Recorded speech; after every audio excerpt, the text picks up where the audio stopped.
Kesibukan sekarang nggak ada, tapi kita baru saja rilis Raja, gue bersama Raja sih rilis lagu baru judulnya I Miss You awal bulan tadi. Tapi sebulan sebelumnya kita juga ngerilis single Bucin, Budak Cinta. Jadi 2 lagu kita rilis dalam 2 bulan terakhir ini selama masa pandemi, walaupun kita tidak ada job sama sekali.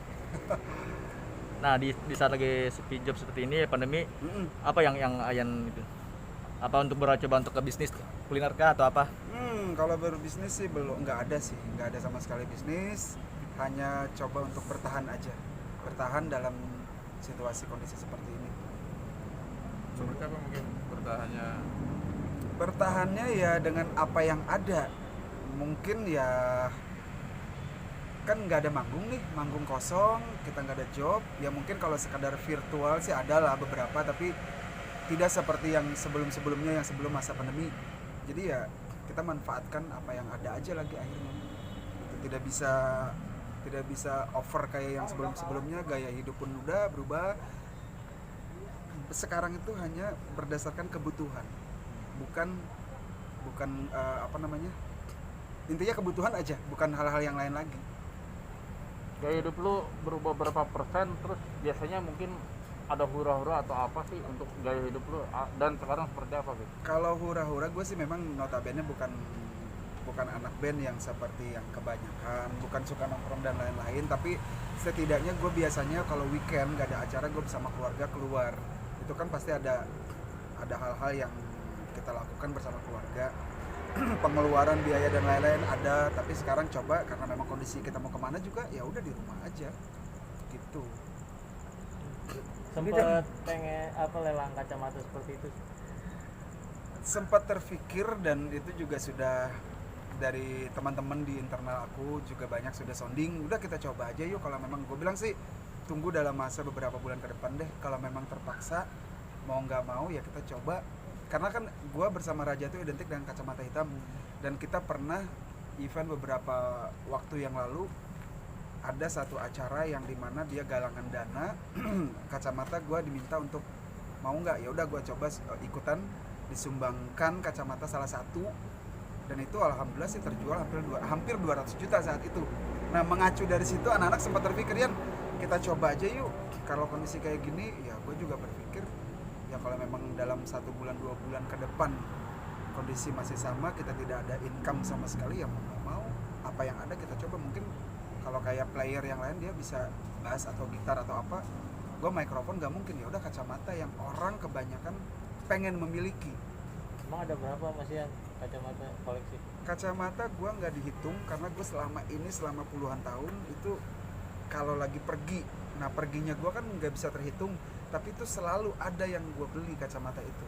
Karena gue beli itu berdasarkan gue suka, bukan karena merek ataupun apa. Gue suka, gue beli gitu. Jadi sampai sekarang tuh tidak terhitung saking banyaknya, tapi ada beberapa yang punya nilai sejarah. Nah itu yang mungkin akan gue coba lelang nanti kalau memang kondisi seperti ini terus. Nilai sejarahnya mungkin boleh ceritakan apa gitu? Ya yang selama ini menemani, kalau kayak yang sekarang gue pakai kan mungkin bisa terhitung setahun atau 2 tahun, tapi ada yang memang ngikutin gue zaman beberapa tahun dan memang mengikuti berapa ratus panggung.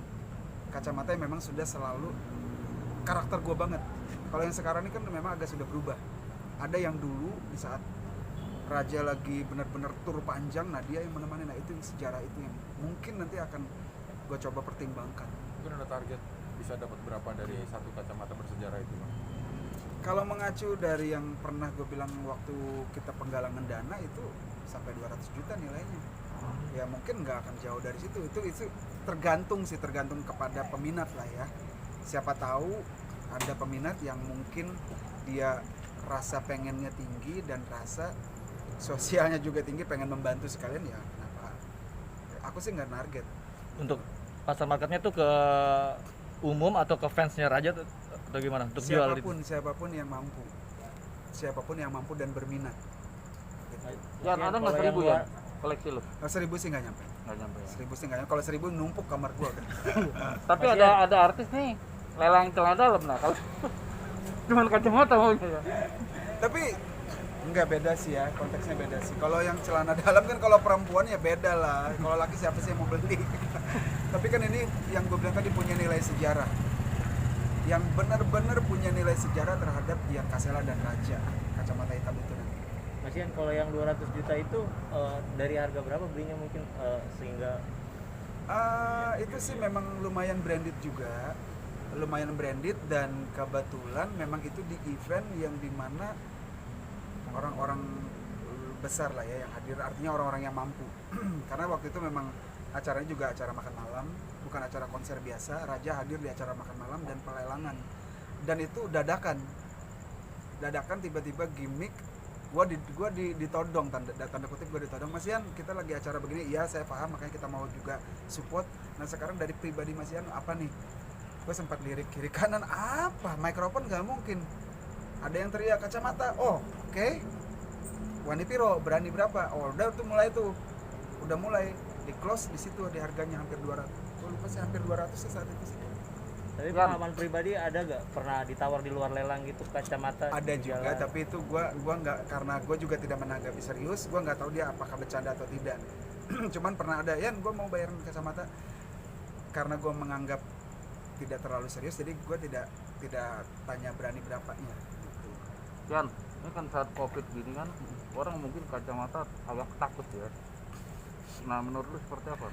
Enggak lah, kalau kacamata kan berupa barang yang juga sifatnya tidak tidak yang sifatnya tidak apa ya, gue bingung nyebutnya sih. Kacamata ini kan terawat gue. Jadi gini, ada beberapa kacamata gue yang memang gue rawat dengan bener banget. Ada juga yang banyak, tadi hampir ratusan itu ya udah kelihatan, ada yang di lemari, ada yang dalam dus kayak gitu aja. Nah ini nanti mungkin gue akan lihat lagi apakah yang memang benar-benar yang gue spesialkan ini yang gue lempar nanti gitu. Selain untuk memenuhi kebutuhan sehari-hari, mungkin ada target khusus dari penjual kacamata nanti, penjualan kacamata itu nasar atau apa? Ya mungkin lebih ke kebutuhan kali ya, karena kita tidak mau bersosialisasi, berdonasi atau apa. Kita sendiri juga siapa yang peduli nih terhadap pekerja seni. Dari pengelolaan hak cipta kita bisa dikatakan masih nol. Karya kita siapa? Kita bukan menyombongkan diri, tapi karya Raja banyak banget, dan itu harusnya nominalnya besar banget, dan itu mampu harus menghidupi kita dalam kondisi kayak gini, tapi itu pun nol.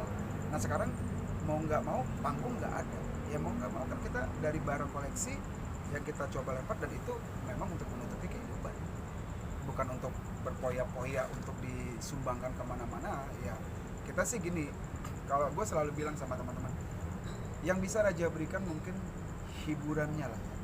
Raja siap dibayar free, bukan dibayar berarti kan Raja siap free untuk ikut dalam acara yang sifatnya saling membantu. Tapi kalau Raja yang harus Raja menghibur, Raja juga disuruh mengeluarkan biaya, itu juga nggak fair gitu.